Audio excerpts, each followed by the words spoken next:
Welcome to the Advisor Source Weekly News Headlines. I'm Matt Farr. With the controversy brewing in an adjacent community, the Washington Township Board discussed their options at their August 27th meeting. Within the past few weeks, Traverse City-based West Bay Exploration began operating a test well near 25 Mile and DeQuinder in neighboring Shelby Township.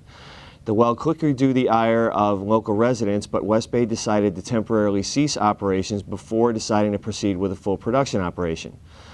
With the proximity of the well and the possibility of a processing plant being needed should they move forward, Washington Township Supervisor Dan O'Leary said residents of Washington have been calling to find out what could be done if West Bay decided to set up shop in their municipality.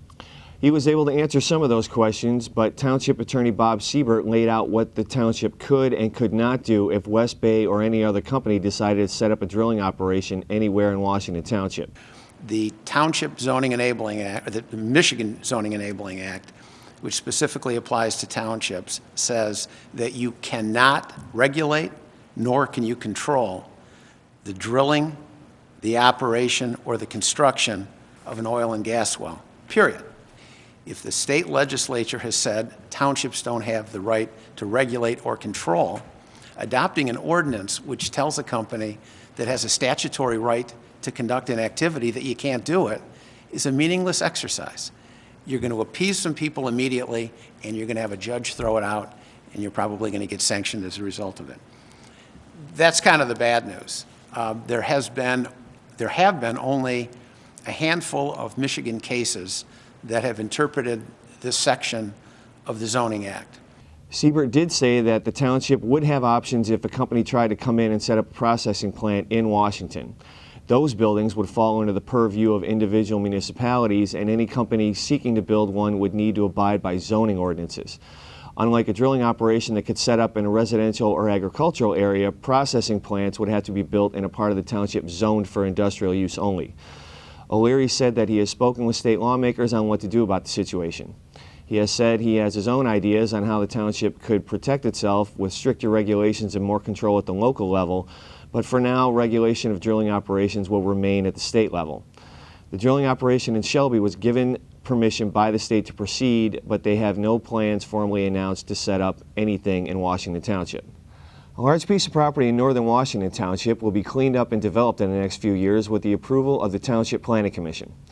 The Commission recently approved a plan by property owner Rick Wooten to begin a mining and excavation project that will hopefully turn the site into a residential area off of Inwood Road. The 200-acre site has been a dumping ground for the past 3 decades for construction materials, garbage, and other hazardous materials.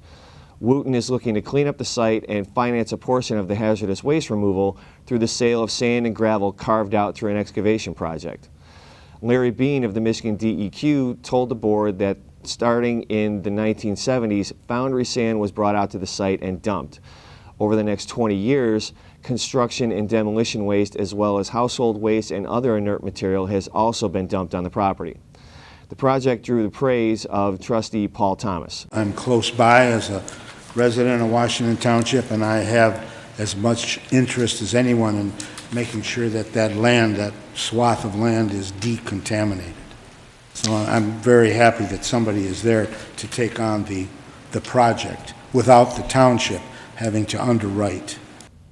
In order to fund the estimated $1.5 million cleanup, Wooten said that a special escrow account has been set up with the Macomb County Treasurer with 10% of all sand and gravel sales to be deposited in the account and used to pay for the removal. Wooten gave a brief explanation of what is going to be done at the site. You know, everybody went out there, did the test pits, they did the soil borings, so there's a lot of work done out there, but it doesn't mean they got everything. Because the excavators, for me to get my residential level clean bill of health, the excavators are going to dig through the entire area. And I believe the material, some of the material is as deep as 12 feet. You know. How far down do you think they're going to have to go to get the contamination out? 12 feet. 12 feet? Yeah. Wooten said that semi-trucks will be used to take all materials off of the site and transport them to designated areas outside of the township. They will be required to abide by township soil removal, noise, and hours of operation guidelines for the duration of the project. No timetable was set for when the project will be completed or for development to begin at the site. A project that will have an impact on many levels and will last for years to come was created this summer at Hevel Elementary by Girl Scout Troop 3344. As part of their Get Moving journey titled It's Your Planet, Love It, troop leader Amy DeSantis and 9 girls from her troop came up with the idea for creating a butterfly garden. They consulted with Hevel Elementary Principal Mike Phillips, knowing that the garden would fit perfectly into their Green Initiative programs at the school. The girls researched the plants needed to draw butterflies, took photos of sites around the school, and came up with their own ideas on the scope and size of their garden. They solicited donations from local businesses and began work back earlier this summer. Their final creation will earn them the Bronze Award, the 3rd highest award in the Girl Scouts. The goal of the Bronze Award is for troops to look within their community and find an environmental area of need and then create something sustainable to fit that need. The troop came out and watered the garden themselves every day over the summer, and DeSantis has said that people have heard of the project, have offered to donate more plants to draw butterflies to the new garden. Future Scout troops will be tasked with maintaining, growing, and adding to the new garden. There will be a recognition ceremony at the school on September 25th where the girls will receive their Bronze Awards. The Bruce Township Board of Trustees again have to reevaluate sewer rates in the township after an audit report presented in August. Abraham and Gaffney CPA Aaron Stevens presented the board with the highlights of a recently completed audit, with the sewer fund again found to be in the red. Stevens said that the sewer fund has a solid net position of $2.5 million, but the majority of the fund is capital assets such as equipment and little in the way of liquid assets.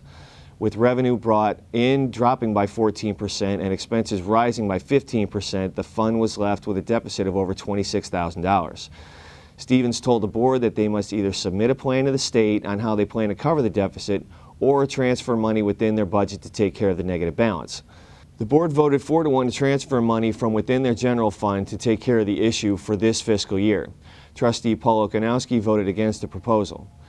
This report comes on the heels of a 30% raise in the sewer rates charged to Bruce Township residents last year, a decision Supervisor Richard Corey called gut-wrenching. Another part of the problem adding to the township's sewer woes are the annual bond payments the township is on the hook for with the Romeo Wastewater Sewer Plant through 2034. Clerk Susan Brockman said that payment will be over $200,000 this year, but she was optimistic that the township could be turning the corner in the near future. She said that there has been movement in the industrial area of the township and that tap-ins should be increasing over the next 18 to 24 months. This has been the Advisor Source Weekly News Headlines. I'm Matt Farr.